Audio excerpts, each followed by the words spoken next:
আজকে আতপ চাল দিয়ে একটা পিঠা রেসিপি নিয়ে আসলাম। এই পিঠাটা আপনারা দীর্ঘদিন পর্যন্ত সংরক্ষণ করে খেতে পারবেন। প্রথমে আতপ চাল 4-5 ঘন্টার মতো ভিজিয়ে রেখেছিলাম। এরপরে ব্লেন্ডারে খুব ভালোভাবে পেস্ট তৈরি করে নিলাম। আর ডবল পরিমাণে জলটা ব্যবহার করতে হবে। যতটুক পেস্ট ডবল পরিমাণে জল ব্যবহার করতে হবে। সামান্য পরিমাণে লবণ দিয়ে কড়াইয়ে আমি দিয়ে দিলাম। খুব ভালোভাবে নেড়ে চেড়ে একটা ডো তৈরি করে নিলাম। ডোটা দেখতে পাচ্ছেন কতটা সুন্দর হয়েছে।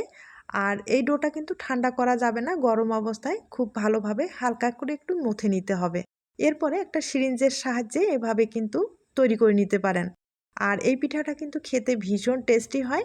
এগুলো রোদ্রে শুকাতে হবে, তবে রোদ্রের ব্যবস্থা না থাকলে কোনো সমস্যা নেই, ফ্যানের নিচে রেখে শুকাতে পারবেন।